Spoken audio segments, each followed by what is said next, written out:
Hello, and welcome to the show, which Wrestling with Entertainment, the only audio experience on the web today, the trusted choice for interviewing all your favorite wrestlers every Tuesday and Wednesday, and previewing and reviewing the latest shows from WWE, AEW, New Japan, and everything in between every Saturday on YouTube and Castbox, sponsored by Rogue Energy and Player One Coffee.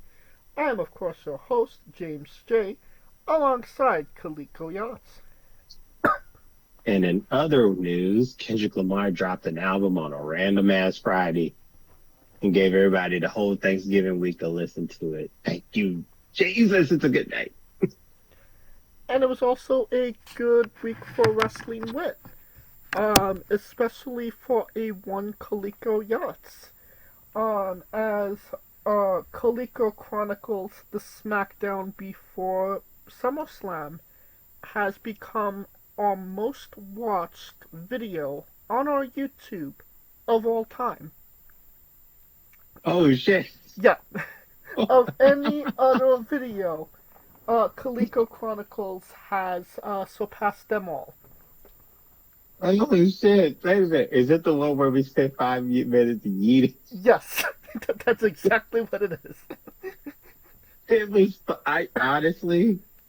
I will say that was probably the funnest time I've had at a post match show. It was just this Cleveland, the city sucks, but that night they were cool. All right, give them that much. Well, the viewers agree with you. Again, most viewed video of any other video that we've ever produced. Thank you for listening or watching for that instance. Whether Oh it's your no, thank you for watching. That's some good news. There you go. Yeah, whether you're joining us for the first time or just discovering us or have been from us from the start, yeah, thanks, thanks for listening or watching. All right, Listening, watching, hey, we take it all. well, they were definitely listening to our interviews on Tuesday and Wednesday. Kiki Van Gogh, Cahagas on Wednesday. Two incredible interviews. Two people very different in different areas of their career currently, but we definitely wish them the best and um, can't wish them more than the best. And yeah, definitely definitely go into our archives and check those interviews out. Um, Oh yes. this upcoming Monday, because it's the end of the month once again, we have Ali Razor from Dubai. We talk about going from heel, face to heel, from the crowd liking him as a heel to him becoming a face because he's a heel, and just having that connection with that crowd. We talk about his current tag team that he's in, going for the world championship. We talk about friends of the show, Kuya Born and Eric Ramsey. Um, we talk about going international for the first, traveling outside of the country of Dubai. We talk about getting approved by the Orange Sheik himself before his passing. So definitely a lot of great content in that interview, to say the least. This Tuesday we have Laurentis Axe. Um, Fantastic interview from the Midwest, I believe. Um, we talk about the 20 Spirits, which is his gimmick. We talk about some rivalries he's had. Whether Congo Kong is better in the ring or eating cheeseburgers. We talk some anime and a hell of a lot more. Definitely. Oh, we talk about his mask. And inspiring his daughter and maybe the possibilities of a father-daughter tag team in the future. Um, and then this upcoming Wednesday, right up against Thanksgiving, we have Pete Phoenix. Mr. Universe, from the Denmark wrestling scene. We talk about his relationship with a friend of the show, Emilian Lewis, um, where he's currently at in his career, wrestling in front of 5,000 fans, Pete Phoenix Appreciation Day, um, being on PWI's Top 500, and a hell of a lot more. Definitely go check that interview out as well. But don't take my word for it. Here's some clips now. But I feel like this is just as big. Um, the Orange Sheik replied to one of your posts. Wow. Yes, goosebumps. Goosebumps. Literally. Man, like I never forget. I just opened up Instagram and I couldn't believe my eyes. You know what I mean? I went to the notifications and I was like, "Oh my God!" Like, says the real Irish Sheik. And I double checked the page, okay, the Instagram page. Is it really him? Yeah, yeah, it's him. Yes, yes, yes. It's the one that I'm following. So yeah, and that's mm, for me. That matters more, even more than, like, I don't know, AEW World Championship. It was a Kentucky show, I think. And he was on the show and I was on the show. And of course, I lived mainly with my mom, where is on my dad's side. So I don't really know about them until they run into me. It's like, you know me, you remember me? Yeah, I remember when you pooping all on yourself in diapers. I'm like, okay, I don't remember. We have those little conversations. And I remember talking with Coco, and he was like, "Yeah, I can tell we related. I can tell by the nose. Look at the nose. Look at the nose. Look at the nose." and I laughed with him backstage. He had a chair spot out there, and he kept calling me Where. He was like, "Where? Don't forget. You see what I did out there, all right?" I said, "Yeah, you gave him a chair shot. Yeah, I tated him. Don't do that. When you do that, don't do that." Everyone being safe and sound. Yeah, it was a wild night. Way too many drinks, that's for sure, for something like that to happen. I mean, where did you find the Hungarian? I don't know. He just kind of popped up at the wrestling show. We all thought he was dead, but he just kind of walked in the door, maybe a couple hours before show started, and was like, "Where the fuck have you been?" I was like, "Oh, just chilling." So woke up in an alley somewhere, just chilling. All right, all right. And then on December 3rd, we have Urza Menagerie Tinker. The 4th, we have Dom Sirius. On the 10th, we have Fabio Makisig. And on the 11th, we have Paradox. So definitely getting into the ending of the year. So definitely check out our social media to see who we're interviewing, when we're interviewing them, links to those interviews, and so much more. Alright, I think we talked enough about us. Now, Kaliko? No, we never are done talking about it. Well, in this case, you actually might be right. Because it is a great day for wrestling, because we are wrestling with the news. And in the news, WWE ID, newest signee is a friend of the show, a one Zoe Sagar. We interviewed Zoe quite some time ago. Always been a friend of the show. Congratulations to Zoe for signing, and I think she has a lot of upside.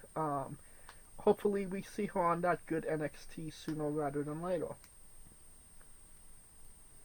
Of course, congrats are in order. And hey, man, if anyone else got faith in her, we do. We got her back.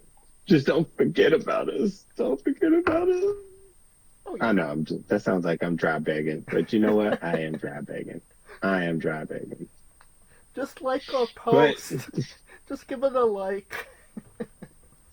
just give us the follow. Just that's all. She follows us. I think she does. See, that's what I'm saying. You Yeah. know what I mean? Um. Another name signed to WWE ID is a one Kaylee Ray. Um, Obviously a former TNA Impact and AEW wrestler. Um, I mean, this has to be like the last stop on her journey, no? To get to the big one. It would have to be third time's a charm. But she had to take a break for mental reasons, and hopefully she comes back with a fresh perspective. And best of luck to her. As long as they don't re-sign Chris Jericho, I think she'd be fine. Oh, he ain't going nowhere. He's on isn't he in the middle of the ocean somewhere? I think we would hope that he is, so he's not on our TV screens. But Well, I was talking about like his cruise or something. Yeah, something like that. Yeah, I was on a cruise. I feel like he has a cruise every 3 weeks for some odd reason. Like he got to deal with Carnival cruises or something. you might not be wrong about that. But I wish he was on a cruise again. I do think that there is some upside for Kaylee Ray. Is it Kaylee Ray or Kylie Ray? I think it's Kylie Ray. I think it's Kylie. Yeah. It's Kylie, right? She, I mean, I think that she low-key has the potential to take on that original Bailey Huggle role. Because Bailey was playing that character, but Kylie is actually that character, like in real life. So, if they market her right, she'd be licensed to print money. Agreed? Disagree? she could. I mean, she could, but if it did work with the original, what makes you think it's going to work with the...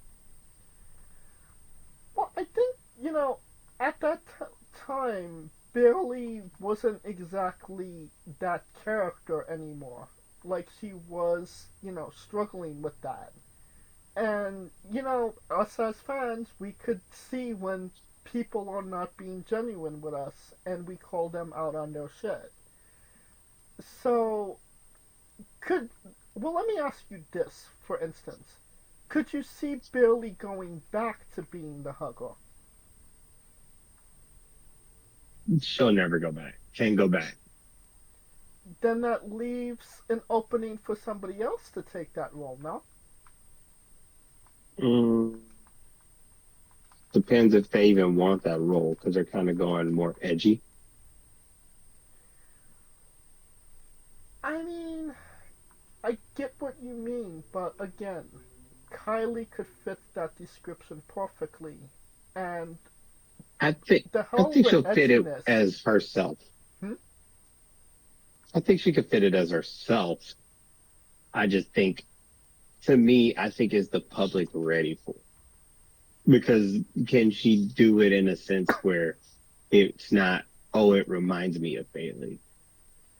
That is a good comparison. You're absolutely right.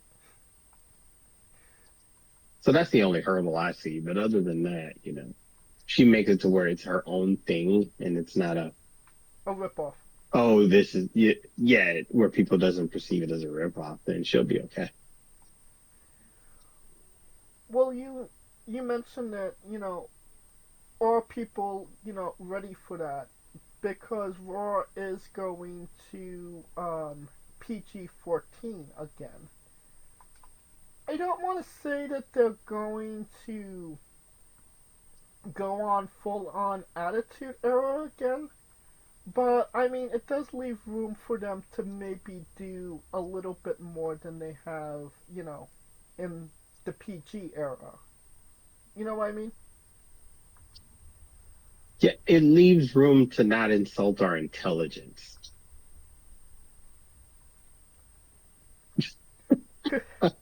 Because to be quite honest, that's the only thing. Because when people are doing things, it makes sense why they're doing. See, and the only reason I only think people, like, prime example, those last 3 heel turns that they did, it made sense and it was a slow burn to it. I mean, Woods ain't there yet, but he's practically there. But everyone, it's a reason where it's like, oh, I can see why they did that. Right. And it's not just something for the sake of doing it. Now, you know, like, having Kofi Kingston drop the belt in 8 seconds and then not giving him a rematch like he was never champion. That part. I mean, that was like over 5 years ago at this point. But that's my point. That at least it didn't insult our intelligence. I don't. Again, I think it's. I think you're absolutely right. It leaves them room to be a little bit more edgier, but I don't think we're going to have, like a titty shaking Bra and contest. panties match. Yeah, yeah. Like I think it's just more. Yeah. Yeah. I don't know if Yeah. No, you're right. like Keep going. Amina Sakazawa and what is her name? Holly Cameron had on Collision. Wait a minute. They had something. They had a titty shaking contest on Collision. How the hell did I miss that? And for anybody that's saying, "Oh, you're saying the wrong words. How dare you call them titties?" No, that's actually what they called it on air. Like, this isn't being, when I'm not embellishing here at all. That's, and it's funny. That's the first thing I've seen on AEW TV for quite some time at this point. Of course you did. Yeah. Of course. But yeah, I don't think it's a bad thing. Lord. But yeah, it tells you what AEW is compared to WWE right now. um, Speaking of where WWE is right now, top merch sales for the year came out. Number one, Cody Rhodes. Number two, Roman Reigns. Number three, CM Punk. And number four was Jey Uso. I think Jay. yeah, Jey Uso, low key, number four. I think it kind of tells you where people are at with, the superstars that we have right now. Who's working, who's not working. And Cody Rhodes still working. Jey Uso's getting up there. And yeah, who else? Who's not going to want a CM Punk short or a Roman? I used to not want one. I ain't gonna lie. And then I got one at SummerSlam with his jacket. I think Sucker.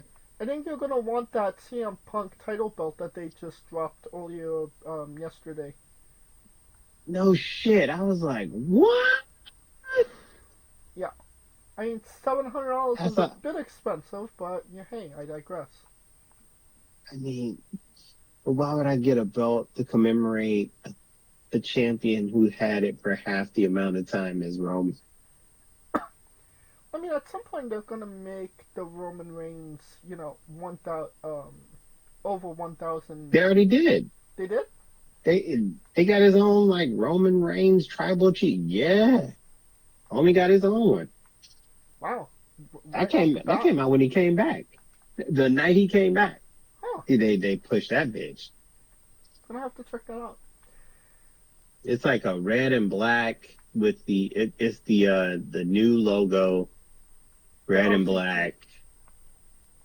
Shit's pretty sweet. I ain't gonna lie. Yeah. But the CM Punk one, the blue, I guess it looks tight because it's blue, and you rarely see a blue belt. Yeah. In WWE. That's true. Well, speaking of Roman Reigns, starting in January, his ass is moving to Netflix. He will be on Monday Night Raw. They said that a lot of the bigger talent will be making a move to Raw. So more or less, we're getting the SmackDown crew on Raw and the Raw crew kind of drawn on SmackDown. How do you feel hmm about that? It. I mean, Netflix didn't get all that money just to settle on, Gunther. Right. They put all that money for Gunther. Like, give me Roman, and it makes sense. It's just a matter of how they're going to include Roman in it. And I think he's working double duties at least up until Mania. So at least that's the word. So it makes sense. Until an official draft will be made. I don't think the draft. I mean, they just had it, so he ain't going nowhere for a minute. I mean, usually the draft's in April. Yeah, Yeah. so he's gonna be working double duty till April, or he'll probably be like a free agent, as they will, where he can push his quote unquote free agent agenda and then pick one. With Roman, kind of what we saw on SmackDown last night, and him heading to Raw. Low key, Roman versus Punk rivalry. Punk, when he came back, he threw it out there. People thought it was far fetched when he was like, "I'm the original Paul Heyman guy," Oh yeah. and it makes sense that uh, Heyman went back to Punk, and it makes sense. See, that's what I'm talking about. They're not insulting my intelligence. She goes back to a familiar friend. Roman's like, what the fuck? They're gonna team. Seth is gonna fuck it up for all of them. Well, Seth's not in the match. Seth is gonna fuck it up for all of them. Oh, you think low key Seth might actually interfere in the match? Yes. Hmm. Interesting. And you know why? Because he hates CM Punk more than he does Bronson Reed. Keep in mind, they were supposed to get the scrapping until Bronson Reed That's right. popped his ass up. So that ain't over. And that ignites the flame to get to the Rumble. See? Gotcha. So, you were saying, Paul Heyman went back to his original guy. Well, I was kind of low key thinking, you know, Roman wasn't there to protect Paul Heyman when he got hurt when, Solo brutally attacked him. hmm So, you know, Paul Heyman low key needs revenge on, Solo as well. Obviously, he's not a wrestler. So, obviously, he called the guy he knew that could get that revenge for him, which was obviously CM Punk, which I think is just hmm brilliant. And, he is Roman's wise man, so he can't just tell him, well, you wasn't here, so I'm taking, that incentive. You know what I mean? Yeah.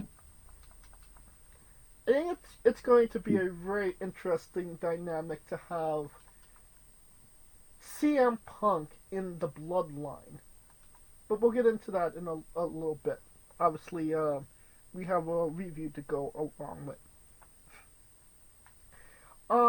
Speaking of that first Raw on Netflix, um, it was announced that it's going to be in the Intuit Arena in Eaglewood,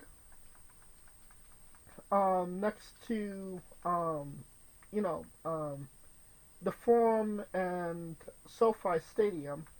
So that little Yeah. you know area is popping off right now. Um, that being Indeed. that being said, AEW just announced a set of new events, and on March 9th, I believe it's Full Gear. Um, could be Revolution. LA. It's going to be at the Staples Center. Of course. Crypto. Oh, and you know You're what? the You're one right. that calls it. Staples. You're the one that No tells me one to call ever it calls it Staples Center. crypto. No one ever calls it crypto. Everybody calls it Staples. Yeah. So it's kind of sad if WWE kind of left Staples Center for this new arena. You know, obviously I get it. It's the new shiny toy, and they want to get in there. But I much prefer Staples Center over a new arena. I personally I like history over new shiny objects. How do you feel about AEW going into the Staples Center and WWE kind of abandoning it after all these years? Win-win, because at least they're not going to that shitty ass forum where you got to go outside the stadium to go to the bar. Yes, no, I'm good. So I'm basic, good. I'll so basically, as long as win-win. they're not in the forum, you're good. Bingo. I got you. Just don't do the forum. I'd rather have them do San Diego State again before they do the goddamn forum. Well, you're not wrong about that. The San Diego Stadium, low key a smaller arena. Um, and as we reported, I believe it was last week, AEW is going into smaller arenas. They announced 3 nights at the Hammerstein Ballroom, and a couple of other events that will be in smaller arenas. Low key, I think it would be great that they are doing, Hammerstein. Obviously, it's not a big arena. They could fill it up. It could look good. Hopefully, the fans won't shit on what they're doing, and they could maybe actually pick up a couple fans in the process. If they give away free tickets. Right. But you know, even Tony Khan said, they're going to max at in January. He said that he's hopeful that, and this is the first time he's actually ever said this. He's hopeful that they could pick up new fans to grow the product. What a fucking concept. Yeah. Fucking hell. Pick up more fans? What? Gee, I thought they would have just been content with the same 600,000 people that watches every week for the next mouse. Yeah, well that number has steadily decreased over the last couple of months. The only thing that's really getting them ratings as of right now is obviously titty shaking contests between Mina and Holly. So I'm gonna need that for research purposes. Although I'll send it to you. WWE, it seems like AEW's dealing with that, and NXT just got New Amsterdam, so that's a whole nother. I mean, NXT's moniker should be "We have the cake," Yes, they have bakery. and it's not Mindy's Bakery in Chicago. I mean, they got bread over there. Woo. Yeah, every pastry you could I, want. I know Jada Parker was on World Star. That's how crazy it was. What's World Star? Think of it like the World Star Hip Hop is more like it's like a Jerry Springer website for black people. When you make World Star, you like hood famous, Okay. and and the fact that she made it, I was like, whoa, okay. Congratulations to Jada Parker, now hood famous. Rich bitch. Yeah, she got that good, sexy red rub. Oh God, man. Please don't. It's bad enough she was on Tyler. It was bad enough she was on Tyler's album. I don't need her back in NXT. I mean, low key, sexy red rub sounds very inappropriate. Indeed, it's her death. So back to AEW. Obviously, yes, Max is at will expand them to a wider variety of homes, and maybe even people that don't necessarily consider pro wrestling. But But people do still have to click it, and people still have to watch it.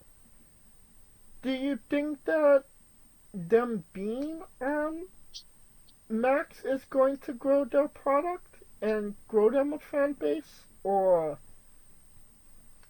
do you think that unless it gets them like, if it gets them trending like how those crazy documentaries do on Netflix, then it's a possibility. Like a word of mouth type thing. But the problem is that is AEW's reputation already set? I mean, that's a good question. I think the only thing we really have to go on when it comes to something like this is Lucha Underground. I mean, they were on that network. Literally nobody talked about them. They got on Netflix, and man, did they do really well. And people were clamoring for more of it, not realizing that they got canceled. Do you think that could maybe they could they get like low key internet famous that could kind of give them something to latch onto, or it's so bad you have to watch it, or like you said, or Well, you're the issue is that I knew they were in trouble when they tried to follow the NBA inside the NBA that one time, and everybody was like, why the fuck is Chris Jericho so fat?" And that's why I was like, "Oh shit, it's going downhill from here." Because if you can't follow like that show and get and maintain an audience, then it's a problem. And yeah, so I mean, HBO Max, it's a shot, but I'm trying to think what shows on HBO Max that people really want to watch every week. um well, they had that TV series that was based off the video game The Last of Us. That got I people mean, talking. yeah, The Last of Us, but I'm Euphoria, trying to think. Game of Thrones. Euphor- oh gosh, Euphoria. I think since Drake, ever since Drake got called out for that, yeah, no, that one went down the tank. Game of Thrones. I'm just saying, like right now, other than like what show are people clamoring? Oh, I can't wait to watch this. Mm, yeah, I would say it's The Last of Us, Euphoria, and the Game of Thrones show. That's about it. So I mean, maybe. I mean, they just had that show, The Penguin.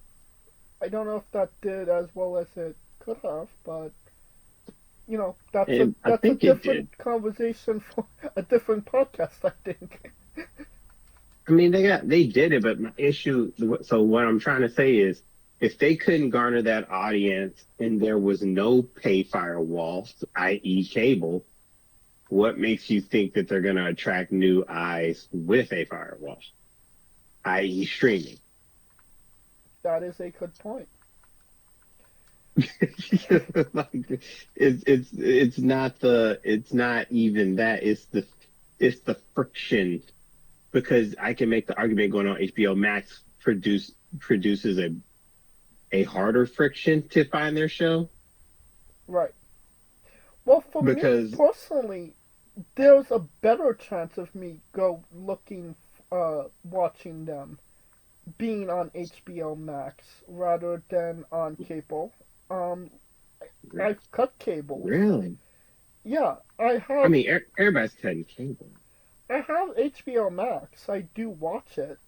So, if it's a matter of pushing two buttons, and it's gonna be live, so it's gonna be at like what, like 5 o'clock. I could watch AEW while I'm eating dinner. That's not out of the realm of possibilities. See, but that's the also thing. I don't see. For me, it's a harder friction because I have my cable is YouTube TV, so it was easy for me to record it and just watch it.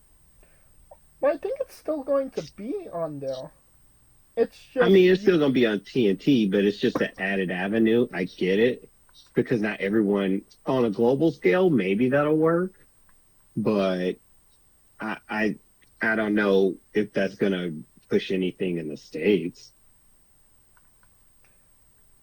Yeah, I think unless okay, so it's not just a matter of being having more eyeballs on you. It's a matter of doing something Giving to more put people those options. right. It's a matter of giving people a reason to have eyeballs on you. And has AEW done anything as of recently, other than the titty shaking contest, to put eyes on their, you know, product? I mean, that's the problem, right? Like, we can go in circles about how many stations they're on, but if they're not telling a story, what good is it going to do? They were in Bridgeport, Port, Connecticut the other week, I believe. Um, Now this is Hmm. just rumor and innuendo. I wouldn't take like this as 100% gospel, but from what I hear, um, the people that actually bought tickets to be there weren't just the AEW fans. They were disgruntled AEW fans that wanted their voice to be known that they didn't like how the product was going. And they were low key dead for most of the show. Now, again, I did not watch Dynamite. I could not tell you. Obviously, I saw content from that show, but I mean, if that's true, like, wow, right? I mean, wow. The anti WWE crowd is mad because they're trying to be more WWE. Right. The left, I mean, it's that writes itself. But I mean, the thing is this: it's you kind of knew it was going to go there. Uh, I just don't understand what they're mad about as far as the product. I could not tell you. And that's the issue because it used to be, oh, at least they're not WWE. Is it because they're trying to be WWE? I'm lost. Help me, AW crowd. Help me figure this out. But would they be alienating, if they alienate their core base of fans, would they actually have the opportunity to gain more followers because they're going with, the traditional wrestling formula? Well, depends because it's not honestly, it's not.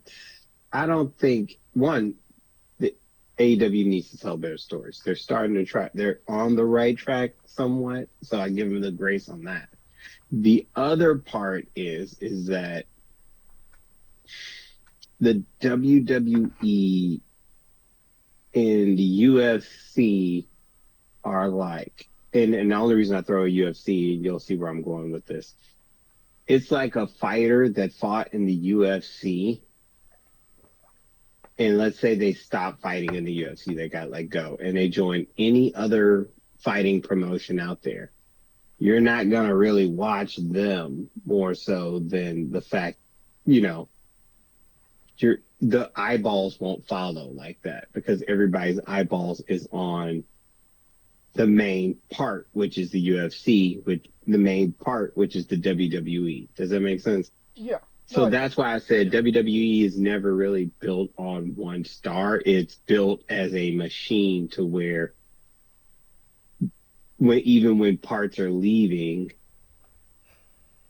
I mean, how many times we yelled, "Oh my God, they misused Cesaro," and then Cesaro goes to AEW and he's no better off than what he was at WWE, Oh yeah. or a Miro, or you see what I'm saying? So the issue is that they have to fight the stigma that it's just the land of ex WWE guys. And that's what the casual viewer sees because that's their perception. And you know the Oh, it's just because they think AEW is like, oh, it's just a B League WWE. Not whether that's fair or not is not what I'm saying. I'm looking at it from someone who's like maybe watches once a year and buys that one WrestleMania pay-per-view and doesn't watch anything else. right. And you know the stupid thing about it is they did they did better with Miro than literally anybody else had. They got Miro over. He had a great gimmick.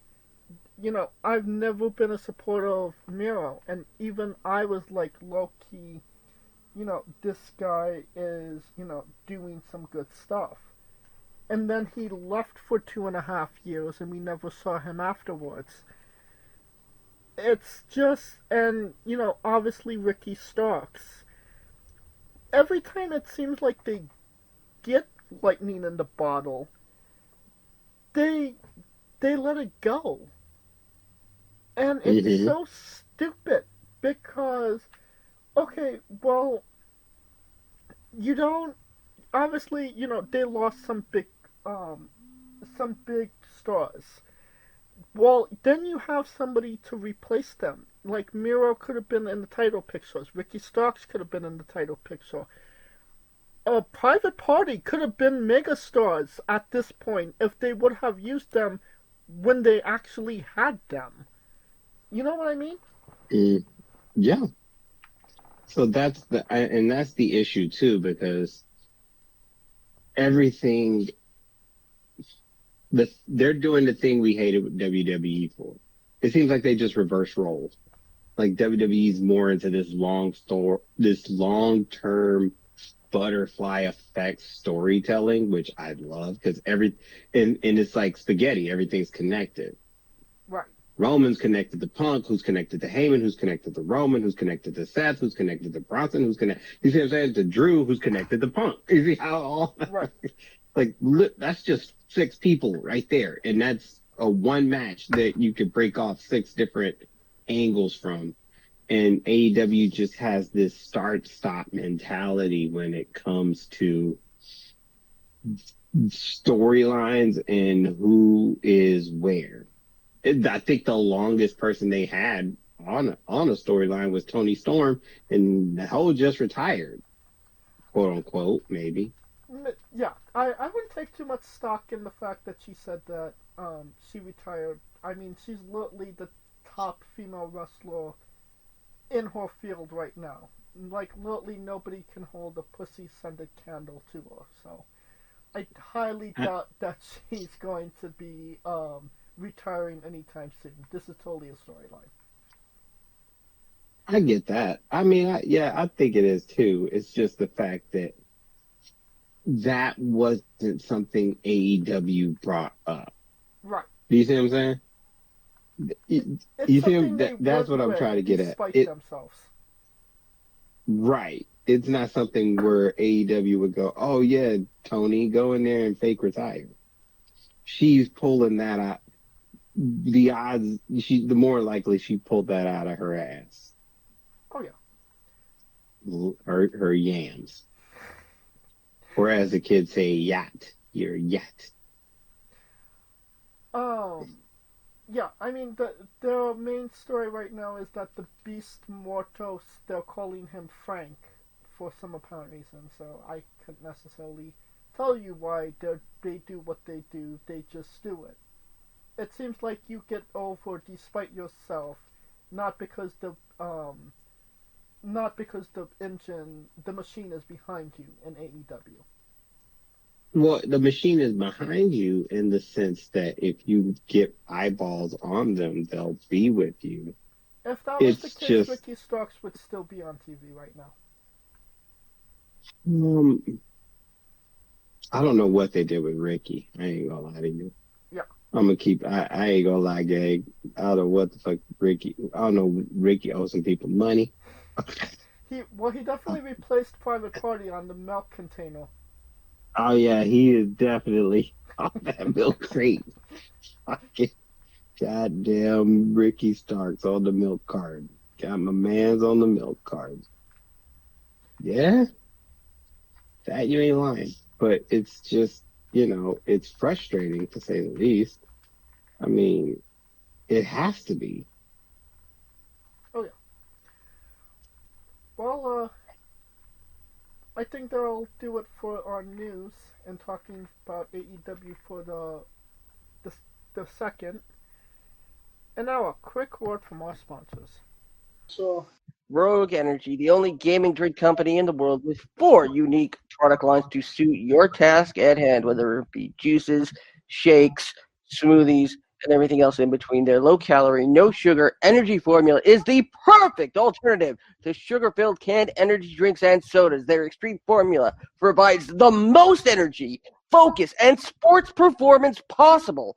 Their hydration line offers focus, ingredients without the added caffeine. Drink it anytime you're thirsty. And their shake formula is so delicious.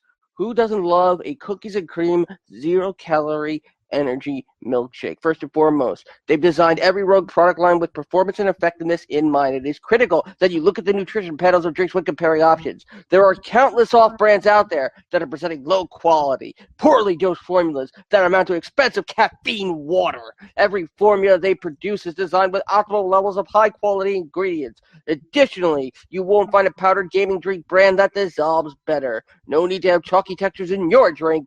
Their taste profiles are unmatched, specifically designed for gamers, athletes, students, entrepreneurs, people with hectic schedules, individuals with low energy, podcasters who can't shut up, people who are health conscious, and so much more.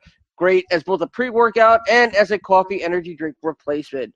Specifically designed every Rogue product line to be the best gaming drink on the planet. Rogue energy, more focus, more win. use promo code WRESTLINGWITHE for 10% off your next purchase.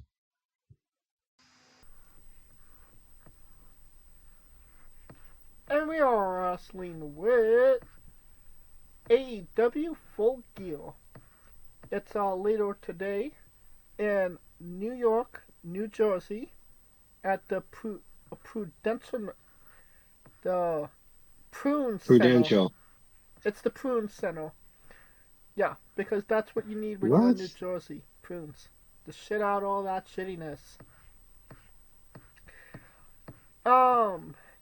Yeah, and to AEW, being true to an AEW PLE or paid preview as they call them, it's 12 matches, 3 dark matches and 9 main card matches that might change. But yeah, I don't know if you saw this card, but what was your thoughts on it? If you did, or should we just Haven't seen the card yet, then let's but get into I'll take a look. Let's go down that list. yeah, I mean, let's get into it. surprise me. First match, I believe this is a pre-show match. Big Boom, AJ with Big Justice versus Q-Tip Marshall, with the Rizzler as the special guest referee. No, The timekeeper. who? the Rizzler. Who in the motherfucking is the risk? Who the fuck is Big Boom AJ? I, have, we I, not, have we been that out of the loop? yeah, I've been out of the loop, guy. I mean, with that, hell yeah. It's we'll see. Next match, maybe. Deonna Purrazzo versus Anna Jay. Who wins? There we go. Some people like You've heard of these correcting people. people that aren't on a milk card somewhere. Gotcha. Oh god. Whoo, shit, boy, almost had me there. Uh, oh yeah, because okay. Oh, okay, Full Gear. I do remember the part where they did the November rain. So I kind of they just showed all the main parts though, like the Orange Cassidy finally speaking again type shit. But anyway, Oh, we'll get there. but yeah, I will go with Peraza. She kind of needs it personally. And plus, she's a sweetheart. So I'm going to go with Deanna. And I'm assuming this is pre-show shit because Yep. there's no way. Got it. Because, oof. Yeah. Um, I know you said that Deanna needs it, but what does he really gain by beating Anna Jay? So maybe Anna Jay? Puts her back in that TBS title to get beat by the CEO. For a fatal four-way match, Don't Call Me Buddy Pal Matthews versus Dante's Inferno Martin versus Commander versus Frank the Beast Mortos. Who wins?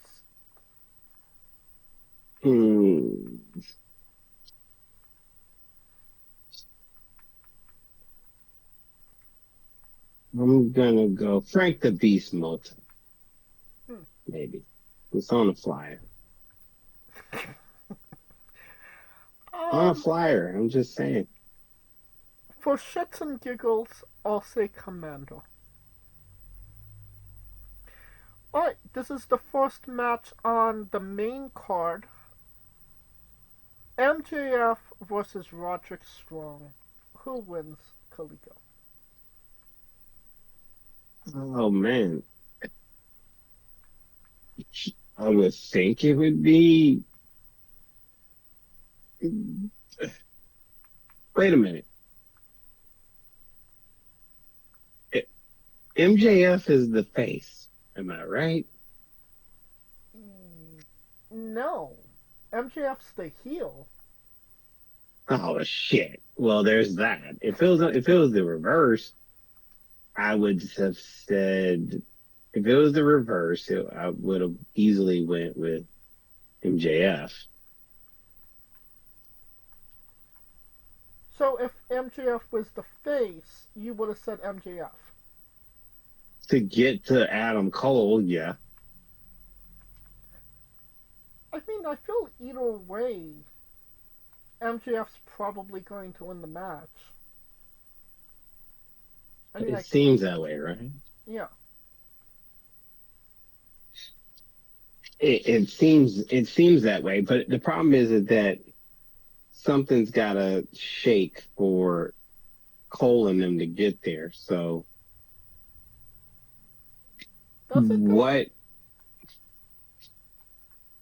what's throwing me off is what the fuck is the incentive for Roderick Strong winning this match? Do you see my point? Like, what the fuck is he going to gain? Matt Taven and Mike Bennett aren't there? Question mark? That's why? Bro, that don't mean a goddamn thing.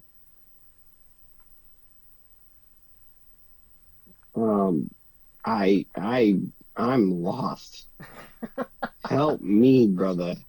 brother, help me, because that match I don't get. It, If I could have got it if it was MJF being face, if but the you fact that he's not is throwing me the fuck off. if you think that MJF is driving his ass down to New Jersey to lose to Roderick Strong, you got another thing coming. Clearly, MJF's winning. I mean, he would have to. But the thing is that, yeah. I mean, looking at the card, it's going to be some disappointment for some folks tonight, that day. I Just mean, saying. Orange Cassidy is main eventing. Obviously, there's going to be disappointment. God, come on, come on, man. Don't do him like that. They're doing us that way, not the other way around. Like, Speaking of doing us that way, um, Jay White versus Porn Stars Hangman Adam Page. I feel like this is just a rerun of the last pay per view they had. Um, correct. I feel like I felt like that match went way too long to begin with. It was honestly a semi decent match that went way too long, and I feel like now they're just beating a dead horse because they did a good job. So, um, Hangman for the win. I mean, the get back. Yeah. Jay White won the last one, right? Yeah. Yeah. What say you, Kaliko? I'm gonna go, it's Hangman for the win. Because Jay White got the last one. So it's gotta be a trilogy. Well, I mean, they could just Although have Jay... AW logic, Hangman wins 30 of them, Jay White wins one and the feud's over. That's what I was gonna say.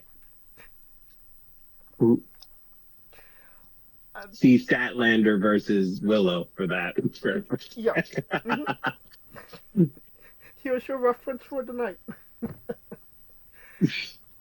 Jesus Christ, man. Four-way tag team match for the AEW World Tag Team Championships. We have Private Party with Matt Hardy. They're fighting the Outrunners, Magnus and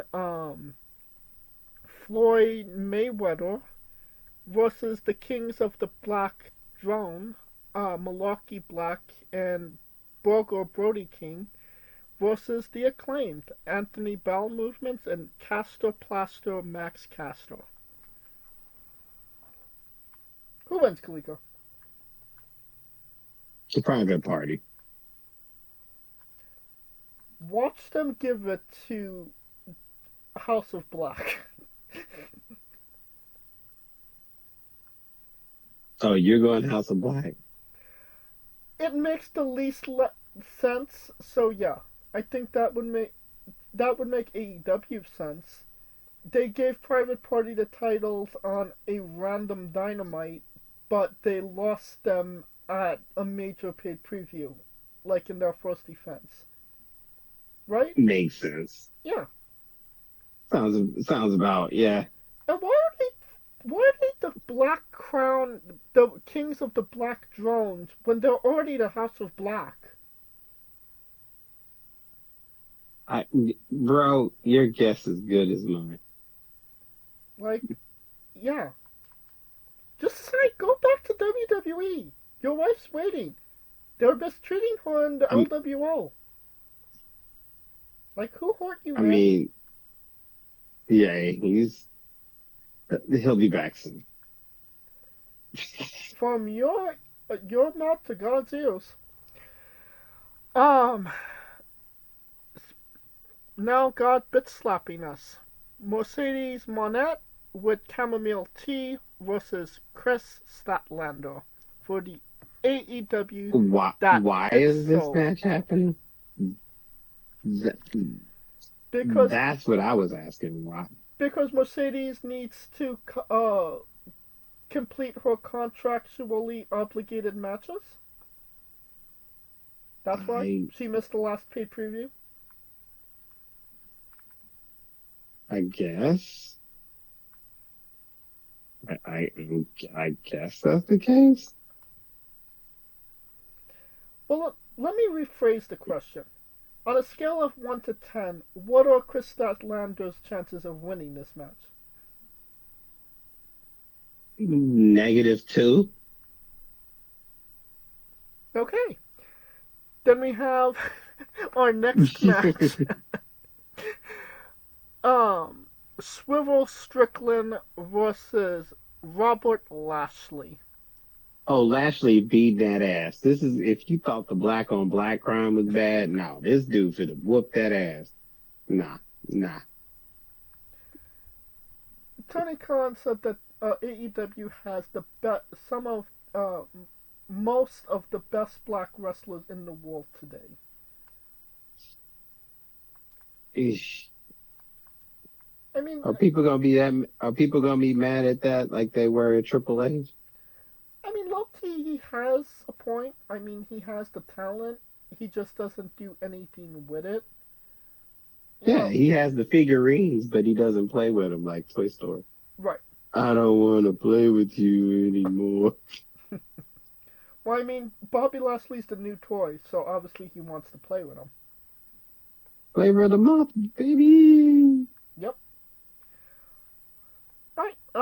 Now we have AEW TNT Championship match. Uh, Perry the Platypus versus Cherry Garcia. Who wins? Ooh, Perry the Platypus versus Daniel Garcia. Jack Perry didn't fly all the way from Japan after being exiled as a scapegoat to win this goddamn title, to lose this goddamn title. He didn't actually go to Japan. He did the New Japan event in Chicago. So I mean, it That's my wasn't. point. What, sir, sir,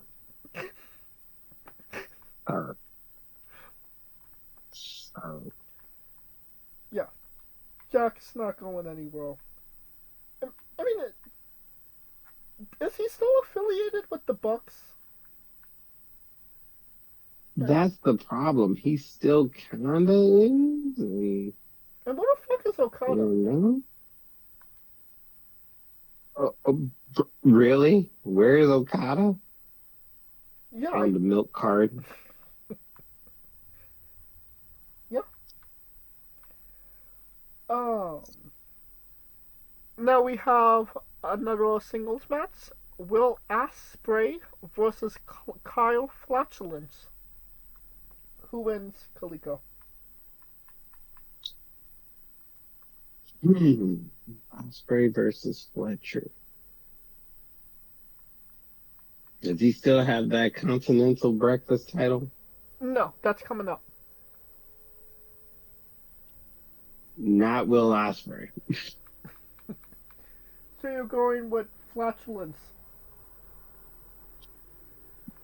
WWE logic says heel turn should be valid. AEW logic says Will Ospreay ain't losing, which makes no sense because if that was the case, he might as well have to beat Swerve. But yeah, it's all fucked up.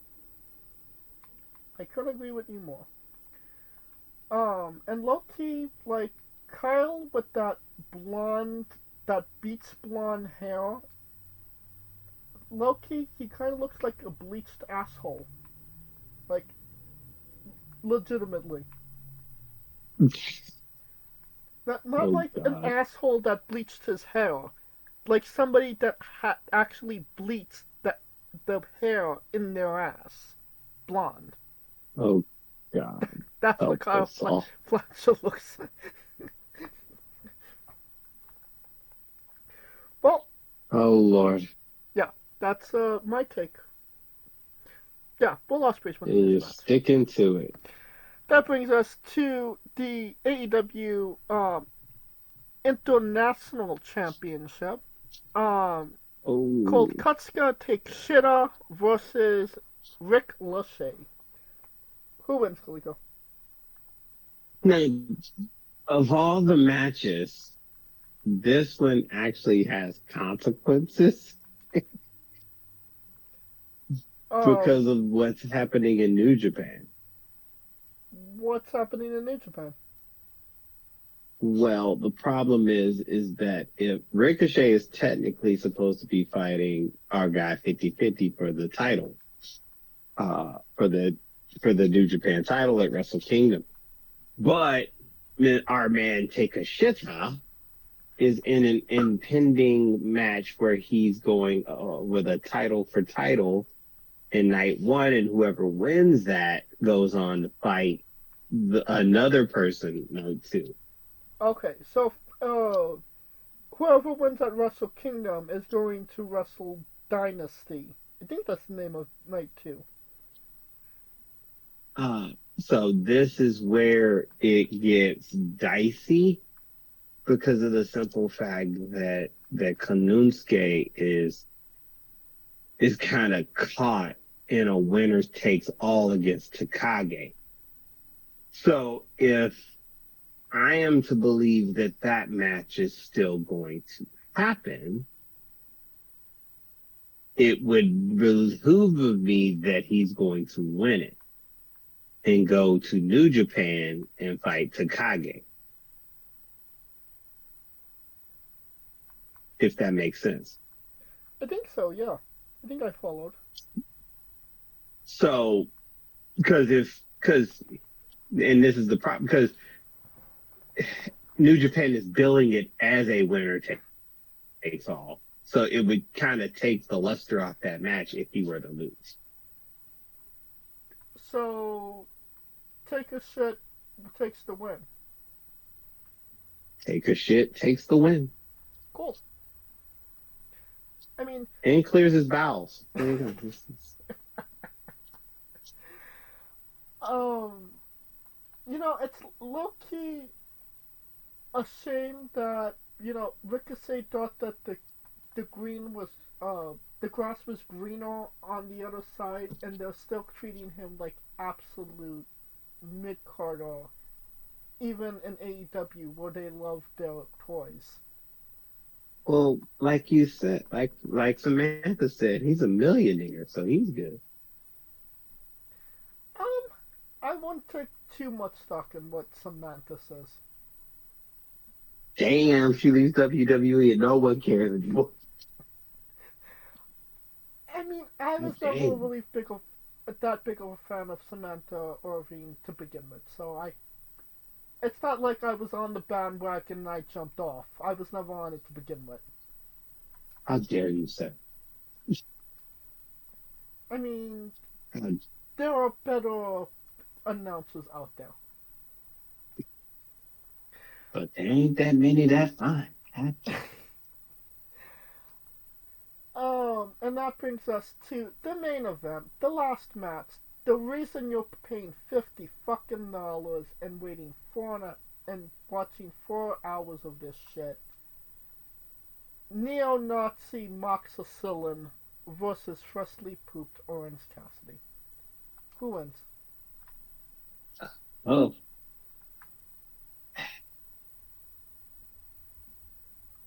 yeah, it's interesting because are they going to set him up to be like, is he going to be the one to take him down? Well, I mean, on one hand, Moxley is this new. He just won the title, and he's trying to get over this new gimmick of being a neo-Nazi. Um, and I want to say that it's low-key working. Maybe not. Again, I haven't been watching all that much to give a shit one way or the other. But on the other hand, Tony Khan loves himself some Orange Cassidy. So it's as 50-50 as a Zack Sabre Jr. match, I would say. I love that. I love that reference. Anyways, yes.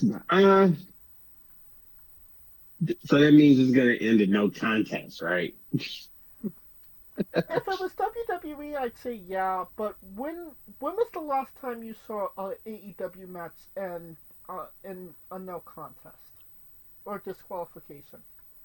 Good question. Oh, fuck. I mean, the only way Yeah. they could get past that is maybe a time limit draw, but then they would have to go an hour. You don't think orange juice is gonna go an hour? God, I hope not. And I mean, the rest of the card doesn't really indicate that it's going to be, an hour match, unless they decide to cut something at the last minute. I mean, I'm trying to think what would constitute and going beyond that.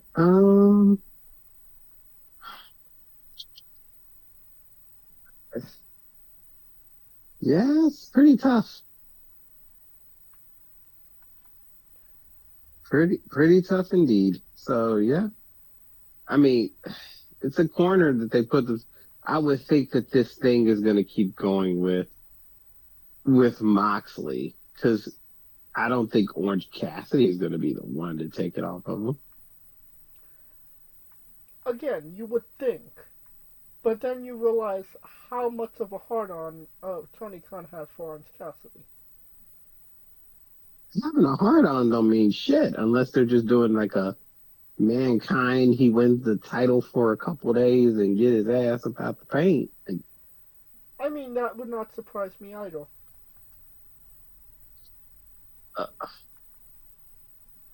but I'm trying to think, when was the last time you had an AEW heavyweight title that reigned that damn short? CM Punk. Due to the actual match, not because he fought a motherfucker backstage.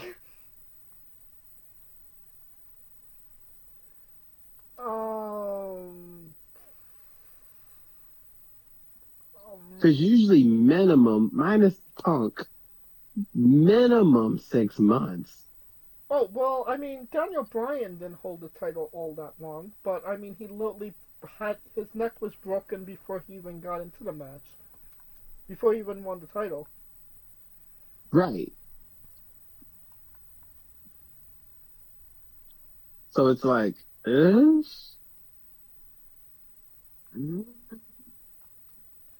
so it's a toughie.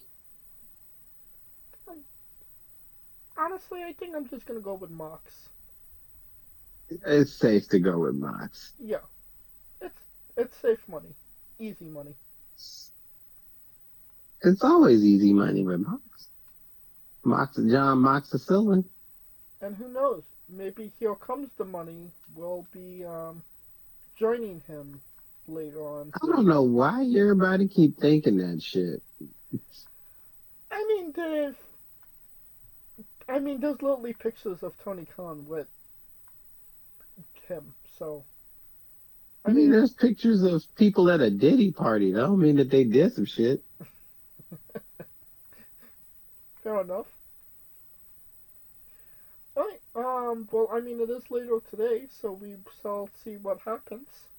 We will see. And then later, well, next week on the show, we'll do a review of this show. Because, we are? Right? yeah, we are legally obligated to watch at least one AEW event a month. It's only the paid previews. I've been watching. I just missed the titty shaking part, but okay. Yeah, you gotta go on that good Twitter to make sure you. that slipped under the radar. But then again, I was too busy with NXT Amsterdam, so it's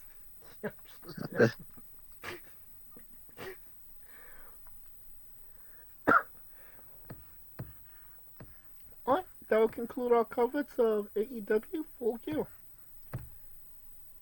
And we are wrestling with WWE Survivor Series. It's in 2 weeks, November 30th, in Vancouver, British Columbia, Canada, at the Rogers Arena. mad late for a Survivor Series.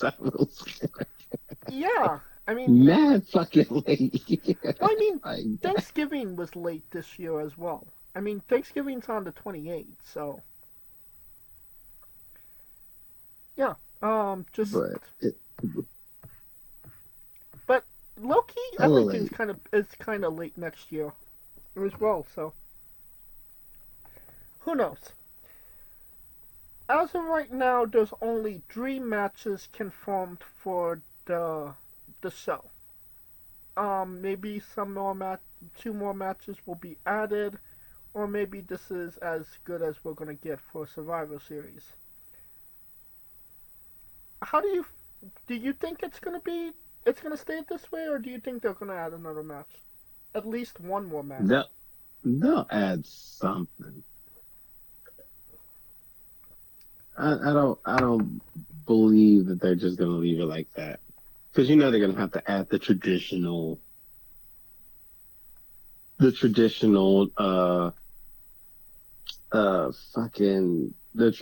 Survivor Series match. They might add a Karrion Cross versus, and the Miz versus 2 goons from the Wyatt Six. You never know. The 2 matches that I heard were considered was Cody Rhodes versus Kevin Owens, which seemingly seemed like it got squashed yesterday on SmackDown. Um, and Sheamus versus Braun Breaker. You see Breaker and Sheamus on this card? I could see, well, yeah, because I don't see who the hell would team with any of them. But I would think that the War Games matches would tell the story, so they would need something that is just a hard hitter without having to go too deep into telling stories. That makes sense. Because the matches that's going to do most of the storytelling burden are the War Games matches. Right. And not even the women's per se. I think the women's is going to have a nice one. I think they're starting off with it. And they have some shit to go down. So don't sleep on them, homie. Well, let's get into the women's walk-in match. We got Rhea Ripley, Bianca Belair, Jade Gargle, Naomi, and Io Sky versus Liv Morgan, um, Rachel Rodriguez, Nina Jax, Tiffany Stratton, and Candice LeRae. The thing that I have a major problem is we're watching, Roman Reigns struggle to get his family back after all of the shit that he put them through and trying to rebuild those, bridges. Rhea Ripley, her whole title reign, her whole campaign was that everybody should fear her and that she had no friends. And now she got 4 girls to team with her? And she's friends with her? She didn't get 4 girls to team with her. She just jumped in with 4 girls that were already a team. Totally different story. Totally. But, I mean, as of right now, there doesn't seem like there's, a lot of friction between them. not nearly It the shouldn't be. not nearly the drama that there is with in the bloodline. I mean, why would there be? I mean, Bianca. There's a lot of history between Bianca and Rhea. Like, I mean, this isn't like new for them. And Io, she was a part. She was around and a part of all of that.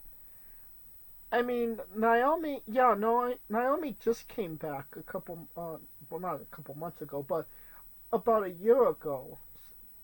And Cargill and Naomi don't necessarily have a beef with her. But you Hmm. have at least two people that don't exactly like Rhea on this card, on her side of. I mean, true. I just think it's more of an enemy of an enemy is my friend. Hmm, So I guess I don't see it that deep, but then what say you, Kaliko? Who wins the match? see, Nia, it's weird because it's friction all around. Nia and Liv literally just fought. Yeah, Tiffy been talking shit about cashing in on other. I personally feel like if there were ever a time to cash that bitch in, it would be here. But that's just low low because key that might be a cool idea. Yeah, if there were ever a time to cash it in, would it not be the women's Survivor Series? I'd say so. So to me, who's gonna win? Yeesh. Um, my heart is saying Rhea and them because they asses need to continue that rivalry. And if I'm not mistaken, Liv got the last W. Yeah, so therefore it kind of gives it an extension It of it gives them an because excuse to take it another month. pretty much. Yeah. Well, maybe 2 months. Royal Rumble. I think Liv's taking it to Mania, but that's just Oh me. yeah. We'll see what happens there. Um. Yeah, I think. Yeah, Rhea pins Liv. That would make the most sense. Alright, then we have the World Heavyweight Championship match, Gunther versus Damian Priest. Who wins, Kaliko? All arrows point to Damian Priest, which is why Gunther will win. like,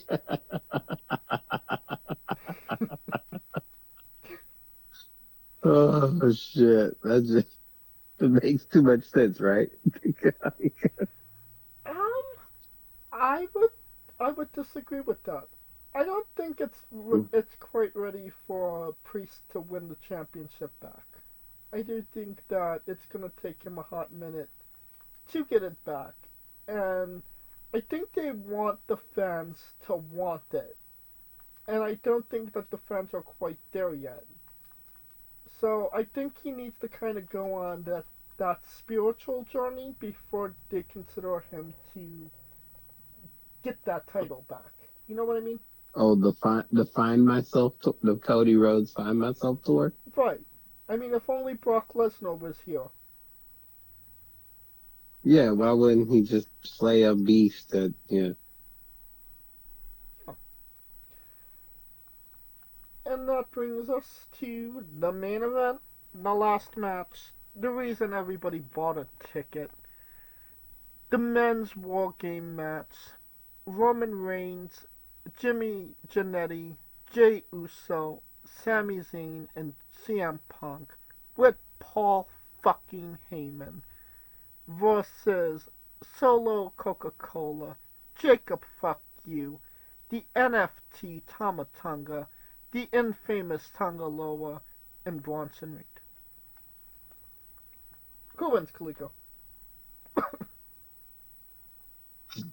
This can go so many ways. I can give you a reason why Roman and them are going to win. I can give you a reason why Bronson is going to win. Bronson? So Team Solo, yeah. I can give you the... Now, the last one, Roman pinned Solo. No, the last one, Solo pinned Roman. Oh, no, Solo pinned Roman. That's right. So let's see. Let me run this back. Georgia Roman beat him. Yeah. Djibouti, well, not Djibouti, but Crown Jewel Solo pins him. Right. I think this is where Solo gets another win. Me personally, I think Seth is gonna jump in this bitch. Because this match screams fuckery from all sides. I could see Seth fucking with Punk and Reed, and I could see The Rock coming in and doing some shit. I could see all of this. The only thing I'd say about The Rock is I don't think he would come, just for the simple fact that he's kind of going on a media tour right now for his stupid movie. So, especially getting physical, because if he's doing fuckery, he's getting in there. And I mean, the last thing he did was, look honestly at Roman Reigns last time. I mean, it doesn't end here, right? Roman has to have the trial by combat with Solo for the Red Hot Chili Peppers. So, does a win for the OG bloodline get him there, or does having Solo win put Roman in a bad situation to come up and win in the next one? Well, this is where it could play out that Seth fucks Roman over by lieu of CM Punk, thus causing friction with Punk, Roman, and Heyman. Yeah. That's why I think that's what my guess would be if I were to guess it. Because the look that Roman gave Punk at the end last night was like, bitch, we didn't ask you to be here. Right. Because it's like Roman going, we already got one colonizer in here, but at least I let him in. Right. Who the fuck let you in, right? But the thing about that is his wise man put him in that position, and he'll do what his wise man tells him to do, because just because he put him in the position don't mean that he's gonna like it. Well, yeah, but again, he'll do what his wise man tells him to do, because that's literally his job as wise man.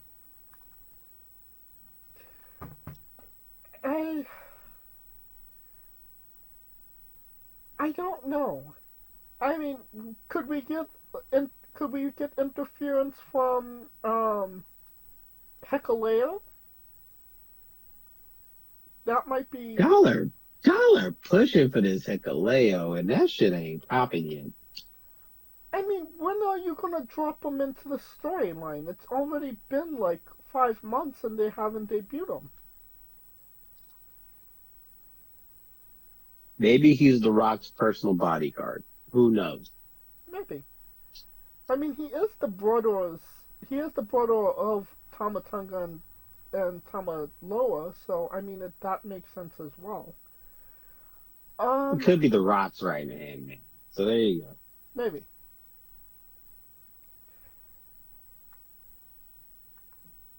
I You definitely have a point where this could go literally any way. But if the women, It's the best way. if the women, if the good women are winning the World Games match, then Solo and the Bad Bloodline are gonna win this one. That's what I said. It always happens. It's always a flip flop. I've Yeah. never seen both heels work. Right. So, and I mean, if Roman's team wins, I mean, then what? You know what I mean? I mean, Jay and Sammy, they're on Raw.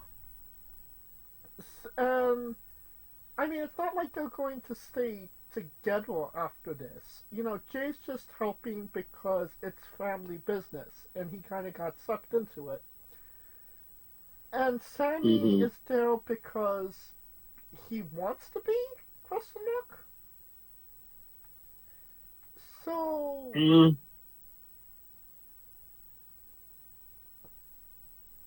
and I mean, the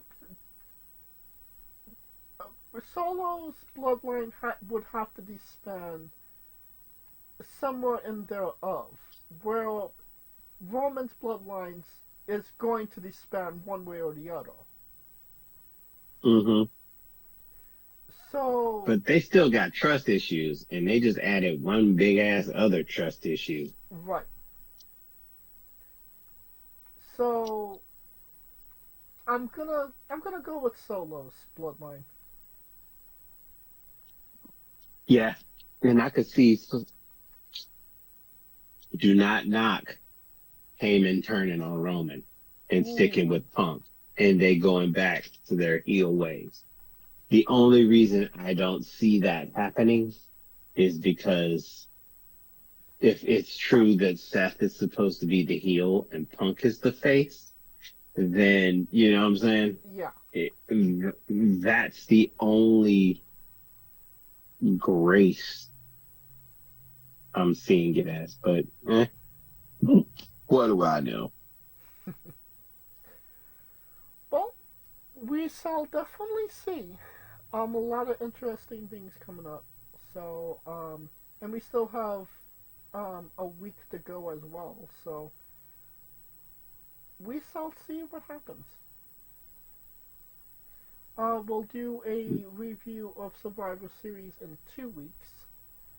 Until then, that will conclude our coverage of the Survivor Series. And this episode as a whole. Thank you for watching, or listening. If you like what we're doing, please like, subscribe, comment, both on YouTube and Castbox. This was sponsored by Rogue Energy and Play One Coffee. Join us this Monday as we interview Ale Razor. This Tuesday as we interview Laurentis X. This Wednesday as we interview Pete Phoenix. And join us every Tuesday and Wednesday for new incredible interviews. And follow the show at Wrestling with E, but on X, Thread, and Instagram for information on who we're interviewing, when we're interviewing them, links to those interviews, and so much more. Follow me personally at JamesJ993. Where can we find Kaliko? I am Kaliko, and to be corrected, our guy 50-50 is wrestling Shota Umino for the World Heavyweight Championship at New Japan. At Wrestle Kingdom. Oh, Wrestle Kingdom, yep. At Wrestle Kingdom, rather, sorry. That's Chances 50-50. Chances 50-50 get 100% win. yeah. 50-50 is 100% losing at Wrestle Kingdom. Really? Okay, hell yeah. He ain't fucking Japanese.